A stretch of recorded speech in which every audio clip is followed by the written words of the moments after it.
قومي يا لينا، شوفي لك يا حبيبتي اي شغلانه عشان تساعد ابوكي في البيت. ما انت شايفه الدنيا غاليه قوي علينا. شغل ايه يا ماما اللي انزله يا ماما؟ انا شغاله وانا قاعده في البيت، ولا اروح ولا اجي. وانت تضحكي عليا يا بنت؟ شغل ايه اللي انت شغالاه؟ ما انت قاعده قدام 24 ساعه.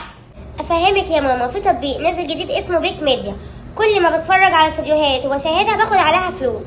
وكمان يا ماما في حاجه تاني، كل ما بدخل على لايفات بيكون فيها صناديق، بدوس على الصناديق دي بتديني عملات، العملات دي بتتحول لدولارات وبقدر برضو اسحب منها فلوس. بجد يا بنت يا لينا؟ كملي كملي. وكمان يا ماما في ميزه تاني حلوه، لو دخلتي وكاله بتسحبي فلوس اكتر. انا دخلت وكاله اسمها ايمن 205، انت برضو ممكن تدخلي فيها هتاخدي فلوس اكتر. وانا يا ماما عشان صانعه محتوى باخد فلوس على فيديوهاتي، واي حد ممكن ينزل التطبيق ده وينزل اي فيديوهات لاي حد برضو ياخد عليها فلوس. انا اقتنعت بكلامك قوي يا بنت يا لينا. هو اسمه ايه التطبيق ده؟ في تطبيق نازل جديد اسمه بيك ميديا، ده انا هحمله حالا. اسجل بقى فيه ازاي؟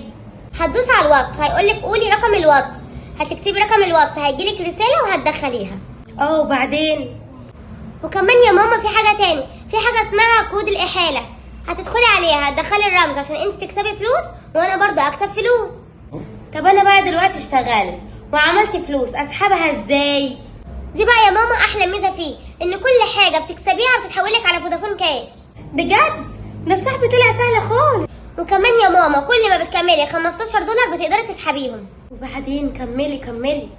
يلا يا اخواتي مستنيين ايه؟ كله يدخل على كود الاحاله ويسجل فيه عشان انت برضو تكسب فلوس وانا اكسب فلوس. وإيه يا بنتي لينا الحاجات بقى اللي قدامك الحلوه دي جبتها منين؟ يا ماما، امال انت فاكره ايه؟ انا اشتغلت على الابلكيشن وسحبت منه وجبت الحاجات دي كلها. بصي يا ماما انا جبت ايه؟ لا ده انا لو كده بقى، ده انا هاخد التليفون واروح اتفرج عليه وادخل على اللايفات عشان برضو يا حبيبتي اخد انا كمان فلوس واجيب كل اللي نفسي فيه. باي. مستنيين ايه يا اخواتي؟ يلا حملوا التطبيق عشان تقدروا تسحبوا فلوس وتجيبوا كل اللي نفسكم فيه وانتوا قاعدين في البيت، وهحط لكم رمز الاحاله في الكومنتات.